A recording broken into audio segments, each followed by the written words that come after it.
कर्नाटक के शिमोगा में एक नौजवान के मुबैना कत्ल के बाद माहौल कशीदा हो गए हैं। बजरंग कारकुन के मुबैना कत्ल से कशीदगी में इजाफा हो गया है। मकतूल की शिनाख्त हर्षा की हैसियत से हुई है। बीती शाम हर्षा पर चंद नामालूम अफराद ने हमला कर दिया, जिसके नतीजे में वो शदीद तौर पर जख्मी हो गया है। हर्षा को अस्पताल में दाखिल कराया गया, लेकिन वो जख्मों की ताब न लाकर चल बसा। पुलिस मामले की तहकीकात कर रही है। कत्ल के वाकये के बाद शिमोगा में दफा 144 नाफिज कर दिया गया है। शिमोगा में आज पहली से 10वीं जमात के सभी स्कूल बंद हैं।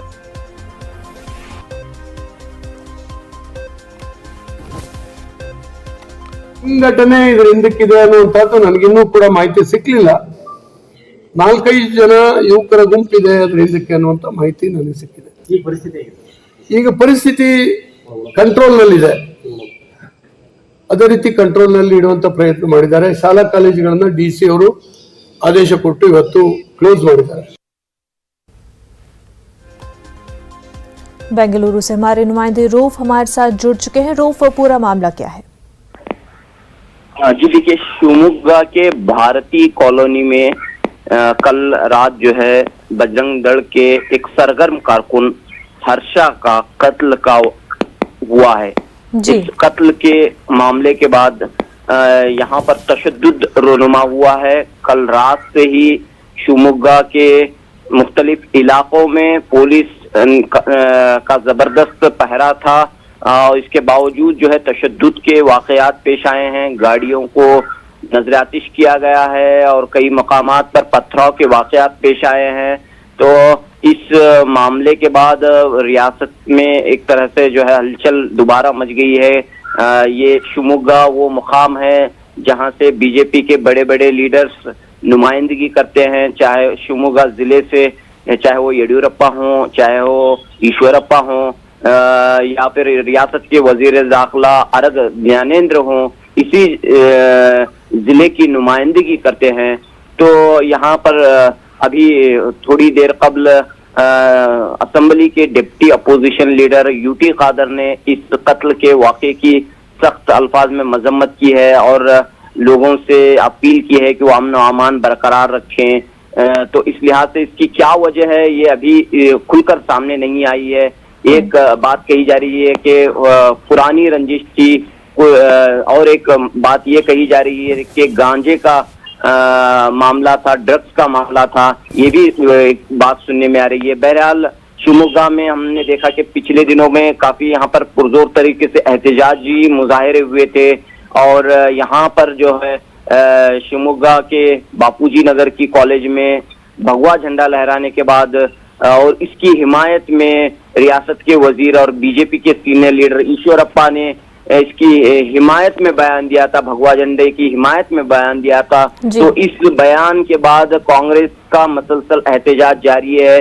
कांग्रेस के अरकान जो है असेंबली में बेंगलोर में मौजूद विधानसभा में दिन और रात का एहतजाज शुरू कर चुके हैं। तो इस दौरान ये वाकया पेश आया है, तो इस वाकये की मजम्मत की जा रही है और लोगों से अमन और अमान बरकरार रखने की अपील की जा रही है। बिल्कुल रऊफ, बेहद शुक्रिया तमाम तफसीलात के लिए। हिजाब तनाज़े पर कर्नाटक हाई कोर्ट में आज भी समाअत जारी रहेगी। 14 फरवरी से इस मामले पर दलाइल पेश किए जा रहे हैं। अर्जी गुजारों और इस्तिकासा अपना अपना मौक़िफ़ पुरजोर अंदाज में रख चुके हैं। जुमे के रोज हिजाब के खिलाफ एडवोकेट जनरल प्रभुलिंग नवादगी ने हुकूमत का मौक़िफ़ पेश किया था। AG के मुताबिक हिजाब के मसले का हल ढूंढने के लिए हुकूमत ने तमाम इख्तियारात कॉलेज डेवलपमेंट काउंसिल को दे रखा था। AG ने इस बात का इस्तेदलाल पेश किया कि हुकूमत ने न तो हिजाब पर पाबंदी आयद की है और न ही हिजाब को तजवीज़ किया है।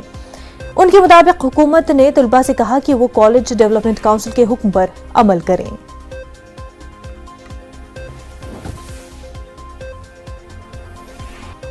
वहीं मरकजी वजीर अमित शाह ने हिजाब तनाज़े पर कहा कि स्कूल के ड्रेस कोड पर सभी को अमल करना चाहिए। न्यूज़ 18 नेटवर्क के editor in chief Rahul Joshi को इंटरव्यू देते हुए शाह ने कहा कि ये मामला कोर्ट में जेर समाअत है, बावजूद इसके स्कूल ड्रेस कोड को लेकर कोई तनाज़ा नहीं होना चाहिए। शाह ने कहा कि इस बात को खारिज नहीं किया जा सकता है कि इस तनाज़े के पस पर्दा कुछ लोग सरगर्म हैं, लेकिन वो अपने मकसद में कामयाब नहीं होंगे। इस चुनाव में कर्नाटका से होते हुए हमारे पास आ गया है, वो है हिजाब का मुद्दा। क्या आप मानते हैं कि मुसलमान औरतों लड़कियों के लिए ये हिजाब का मुद्दा जायज़ मुद्दा है? क्या रिलीजियस राइट जो हैं वो इंस्टीट्यूशंस में, मतलब स्कूल्स में, इंस्टीट्यूशंस में इनका एक प्राथमिकता होनी चाहिए, वो ओवरराइड कर सकती हैं? देखिए, मेरा व्यक्तिगत मानना है जी कि स्कूल के ड्रेस कोड को सभी धर्म के लोगों ने अपनाना चाहिए, और मामला अब कोर्ट में है। कोर्ट ने अभी स्टे दिया है, कोर्ट सुनवाई कर रही है। अदालत का जो फैसला है वो सबने मानना चाहिए। देश को अल्टीमेटली संविधान के आधार पर चलाना चाहते हैं या विम्स के आधार पर चलाना, वो तय करना पड़ेगा। मेरी व्यक्तिगत मान्यता तब तक ही रहती है जब अदालत फैसला नहीं करती। एक बार अदालत फैसला करती है तो फिर मुझे भी इसको स्वीकार करना चाहिए, सबने इसको स्वीकार। परंतु मैं व्यक्तिगत रूप से मानता हूं कि स्कूल के ड्रेस कोड और स्कूल के यूनिफॉर्म के हिसाब से ही सभी बच्चों ने वहां पढ़ाई लिखाई से ऊपर रखना चाहिए। मगर एक चीज और है कि आपको क्या इसमें कोई साजिश दिखाई देती है? कैंपस फ्रंट ऑफ इंडिया के लोग इस पे सक्रिय हैं, कोई ढेर सारे लोग सक्रिय हैं, मगर मैं इतना बताता हूं जी कि इनकी मंशा सफल नहीं होगी। कोर्ट का जजमेंट आने के बाद देश की जनता इसको स्वीकार करेगी। बेंगलुरु से हमारे नुमाइंदे रऊफ हमारे साथ जुड़ चुके हैं। रऊफ, हिजाब मामले को लेकर के आज भी हाईकोर्ट में समाअत जारी रहेगी। दोबारा 2:30 बजे से दोपहर 2:30 बजे से समाअत का सिलसिला शुरू होगा। जी हुकूमत की जानिब से एडवोकेट जनरल प्रभुलिंगा नावडगी जिरह करेंगे और हुकूमत का मौकूफ दोबारा रखेंगे। जुमे को भी इन्होंने हुकूमत के जो मौकूफ है उसे रखा है, और एक बात उन्होंने ये भी वाज़ह की है कि ये जो मामला है कॉलेज डेवलपमेंट काउंसिल सीडीसी ने जो ड्रेस कोड तय किया है उस पर अमल करना है। हुकूमत ने ये बात वाज़ह तौर पर कही है, तो इस बात को उन्होंने अदालत के सामने रखा है। आज दोबारा इस पर जो है तवील गुफ्तगू होने का इम्कान है। बिल्कुल रऊफ, बेहद शुक्रिया आपका। तो लगातार इस मामले को लेकर के हाईकोर्ट में समाअत जारी है। आगे बढ़ते हैं। आरजेडी सरबराह लालू प्रसाद की सजा पर सीबीआई खसूसी अदालत आज फैसला सुनाएगी। लालू प्रसाद यादव को चारा घोटाले से जुड़े डोरांडा केस अदालत ने कसूरवार पाया था। अदालत ने लालू प्रसाद यादव को साजिश रचने और समेत दीगर दफात के तहत कसूरवार करार दिया है। लालू प्रसाद समेत इस केस में 38 कसूरवारों को भी आज सजा सुनाई जाएगी। 15 फरवरी को 35 कसूरवारों को 3 साल की सजा सुनाई जा चुकी है। ख्याल है कि डोरांडा ट्रेजरी से 139 करोड़ रुपए की गैर कानूनी निकासी की गई थी।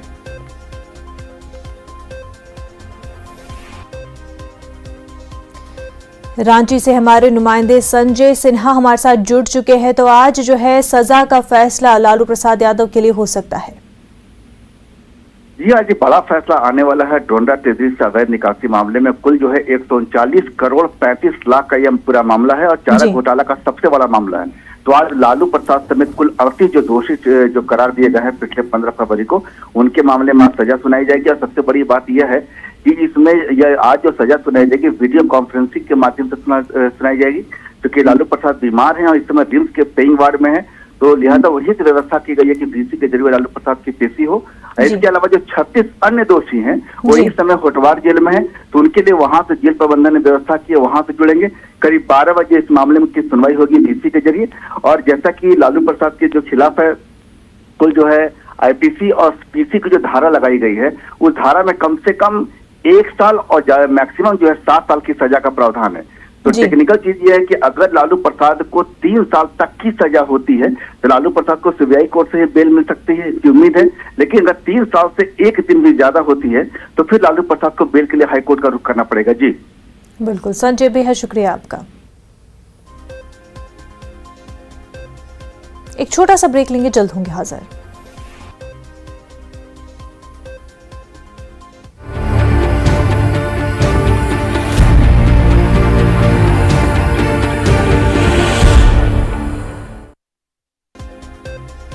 ब्रेक के बाद आपका खैर मकदम है। रूस और यूक्रेन के दरमियान कशीदगी जारी है और इस कशीदगी को कम करने के लिए सियासी और सिफारती सतह पर कोशिशें भी जारी हैं। मुज़ाकरात के लिए फरीकीन उसूली तौर पर रजामंद नजर आ रहे हैं। व्हाइट हाउस ने भी इशारा दिया है कि वो रूस से यूक्रेन बहरान पर बातचीत के लिए उसूली तौर पर तैयार है, लेकिन व्हाइट हाउस का ये मौक़िफ़ मशरूत है। व्हाइट हाउस के मुताबिक अमेरिका और रूस के दरमियान सरबराही इजलास सिर्फ इस सूरत में मुमकिन है जब वो यूक्रेन पर फौज कशी नहीं करे। दूसरी तरफ रूसी सदर पुतिन ने भी यूक्रेन के बहरान के हल के लिए सिफारती कोशिशों को तेज करने की जरूरत पर जोर दिया है। पुतिन ने इशारा दिया कि मॉस्को जंग के खतरे से निपटने के तरीकों पर बातचीत के लिए तैयार हो सकता है। इससे कबल पुतिन और फ्रांसीसी सदर मैक्रोन के दरमियान टेलीफोन पर यूक्रेन तनाज़े पर बातचीत हुई है। रूसी सदर ने मैक्रोन से कहा कि मगरबी ममालिक और नेटो को यूक्रेन से मुतल्लिक रूस के तहफ़्फ़ुज़ात का एहतराम करना चाहिए। इसी बीच हिंदुस्तानी सफारतखाने ने किसी भी मुमकिन खतरे के पेश नज़र हिंदुस्तानी तलबा को जल्द यूक्रेन छोड़ने की सलाह दी है।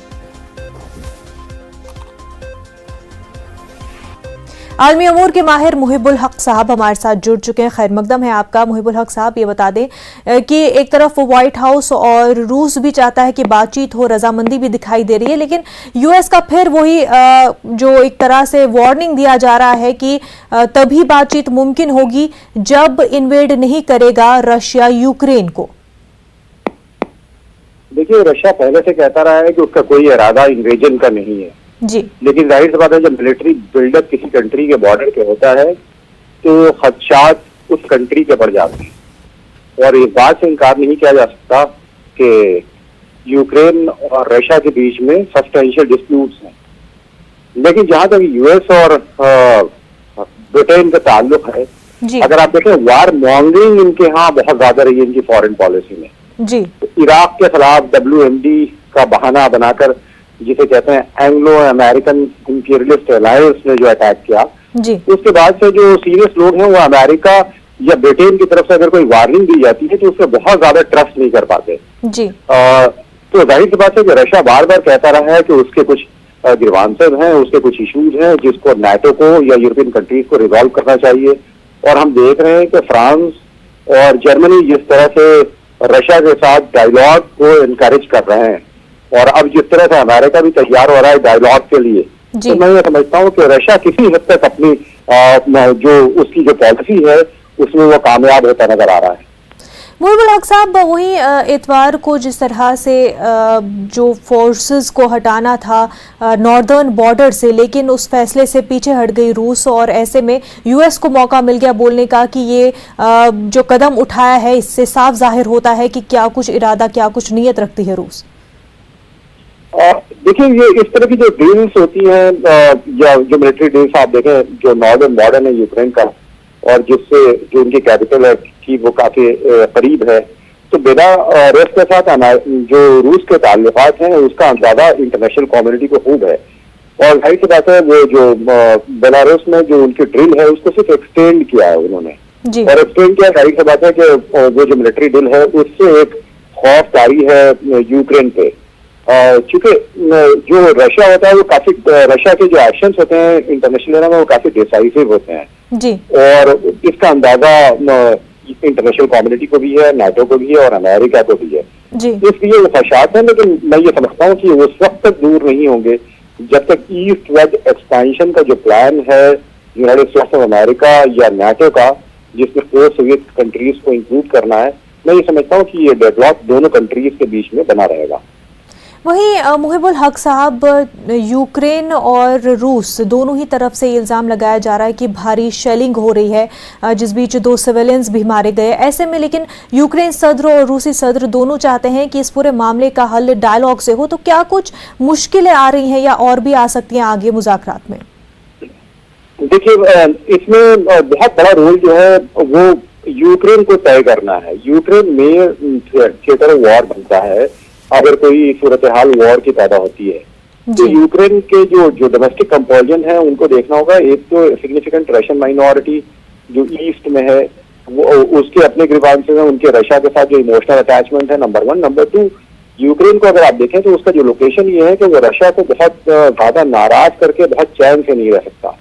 अब ये फैसला यूक्रेन को करना है कि क्या वो अमेरिका जो रशिया को कॉर्नर करने की कोशिश कर रहा है, या नाटो कंट्रीज जो रशिया को कॉर्नर करने की कोशिश कर रहे हैं, उसका पार्ट बनता है, या फिर वो यूरोपियन यूनियन के साथ ताल्लुकात बढ़ा करके नाटो से दूर रहते हुए अपनी इकोनॉमिक प्रॉस्पेरिटी पे ध्यान देता है, या उस पर तवज्जो मरकूज करता है। ये यूक्रेन को फैसला करना होगा, और इसमें ज्यादा सिग्निफिकेंट रोल मैं समझता हूँ कि यूक्रेन का है कि वो जो आउटसाइड प्लेयर्स हैं उनको बहुत ज्यादा इंटरवेंशन का मौका ना दे। बिल्कुल मुहिबुल हक साहब, अगर जंग जैसी सूरत पैदा हो जाती है तो ऐसे में मिडिल ईस्टर्न जो कंट्रीज है उनके लिए सिचुएशन कैसी होती है? इनका कोई डायरेक्ट देखिए डायरेक्टली इफेक्ट नहीं होती मिडिल ईस्टर्न कंट्रीज जिसे कहते हैं, या जिसे वेस्ट एशिया हम कहते हैं, तो वो वेस्ट एशियन कंट्रीज को ज्यादा असर नहीं होता है, क्योंकि अगर आप देखें तो उनका कोई डायरेक्ट बॉर्डर भी टच नहीं करता यूक्रेन के साथ। और साथ ही साथ अगर हम देखें तो जो मिडिल ईस्ट में ऑलरेडी एक कॉन्फ्लिक्ट की सिचुएशन बनी हुई है, जिसमें रशिया ईरान के जो सेंट्रलिटी में जो अलायंस है उसको सपोर्ट करता हुआ नजर आता है, और अमेरिका अपने एलाइज को प्रोटेक्ट करने की पोजीशन में नजर नहीं आ रहा है। आज की डेट में रशिया ज्यादा डिसाइसिव, ज्यादा इम्पोर्टेंट और ज्यादा। लेकिन मुहिबुल हक साहब, क्या मिडिल ईस्टर्न कंट्रीज जो है उनको साइड लेना पड़ जाएगा, या फिर वो न्यूट्रल रह सकते हैं ऐसी सिचुएशन में? नहीं, वैसे बात है, वो नाटो का पार्ट नहीं है मिडिल ईस्टर्न कंट्री सिवाय टर्की के।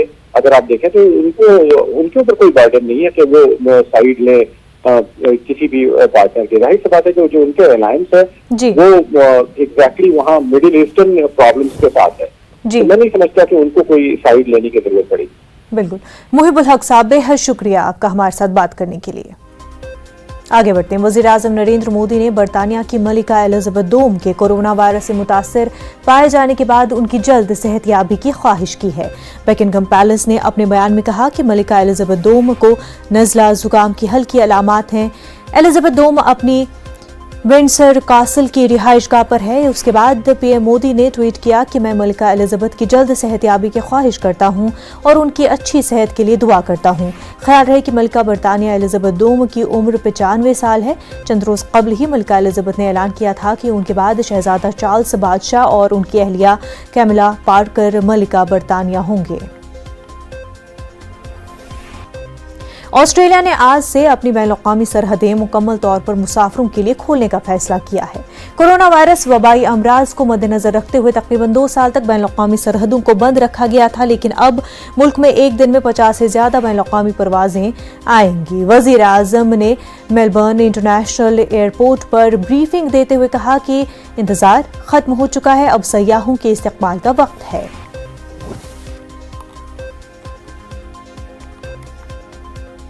इस वक्त एक बड़ी खबर कोरोना के हवाले से। मुल्क भर में कोरोना के मामलों में नुमाया कमी देखने को मिल रही है। 24 घंटों में 16,051 नए मामलों की तस्दीक हुई है। 24 घंटों में 206 अफराद की मौत हुई है। मुल्क भर में 2 लाख से ज्यादा एक्टिव केसेस है। तो मुल्क भर में कोरोना के मामलों में कमी देखने को मिल रही है। 24 घंटों में 16,051 नए मामलों की तस्दीक हुई है। 24 घंटों की अगर हम बात करें तो पिछले 24 घंटों में 206 अफराद की मौत हुई है। मुल्क भर में 2 लाख से ज्यादा एक्टिव केसेस है।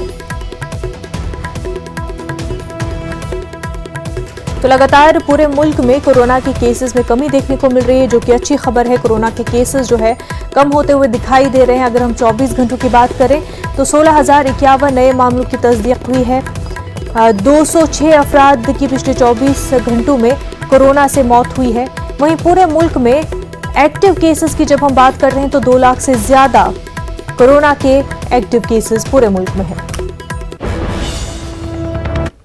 उत्तर प्रदेश में 3 मरहले के चुनाव मुकम्मल हो चुके हैं। अब सभी की तवज्जो 23 फरवरी को होने वाले चौथे मरहले पे है। चौथे मरहले में 9 जिलों की 60 सीटों पर चुनाव होने हैं, लिहाजा सभी जमातें वोटरों को राग़िब करने की जी तोड़ कोशिशें कर रहे हैं। BJP, Samajwadi party, BSP, Congress, आम आदमी पार्टी, एमआईएम समेत दीगर जमातों के कदावर लीडरान ज्यादा से ज्यादा वोटरों तक पहुंचने की जुगत कर रहे हैं। इसी कड़ी में आज मरकजी वजीर और बीजेपी के सरकर्दा लीडर अमित शाह की पीलीभीत, सीतापुर और बाराबंकी रैली है, जबकि वज़ीर-ए-आला योगी आदित्यनाथ 3 जिलों हरिद्वार, रायबरेली और लखनऊ में जलसे और जुलूस करेंगे। स्मृति ईरानी प्रयागराज में अवामी इजलास से खिताब करेंगी, जबकि समाजवादी पार्टी चीफ अखिलेश यादव हरदोई, रायबरेली, सुल्तानपुर और अमेठी में एक्शन में नजर आएंगे।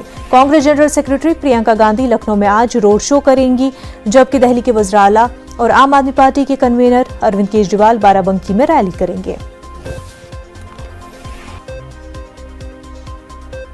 उधर बीएसपी सुप्रीमो मायावती और एमआईएम सरबराह असदुद्दीन ओवैसी भी तशहीदी मुहिम में मसरूफ है। मायावती आज प्रयागराज में अवामी इजलास से खिताब करेंगी, जबकि एमआईएम सरबराह असदुद्दीन ओवैसी सुल्तानपुर में रैली से खिताब करेंगे और अपने उम्मीदवार के हक में वोट मांगेंगे।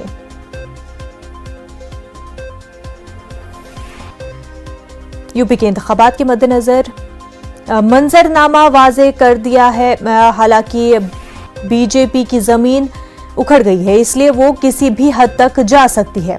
ऐसे हालात में मुल्क के मुसलमानों और खासकर उत्तर प्रदेश के मुसलमानों को इंतहाई समझदारी और शऊर से काम लेना होगा। इन ख्यालात का इजहार मुस्लिम पर्सनल लॉ बोर्ड के रुकन मौलाना खलीलुर रहमान सज्जाद नोमानी ने किया है। वो औरंगाबाद में मीडिया नुमाइंदों से बातचीत कर रहे थे।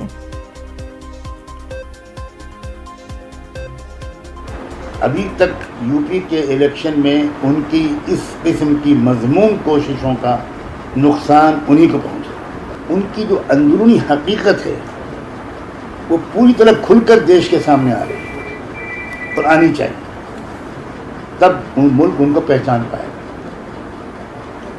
अभी तक की सूरत हाल बिल्कुल ये है, और ये उनकी बौखलाहट है। इसकी वजह से उनकी समझ में नहीं आ रहा है कि किस तरह वो माहौल को, हम लोगों की तवज्जो को असली मसाइल की तरफ से हटाकर और हिंदू मुस्लिम व हिंदुत्व की तरफ लाएं। इसमें वो बिल्कुल नाकाम हो रहे हैं और आप बहुत अच्छी उम्मीद रखिए कि वो अब कामयाब नहीं होंगे।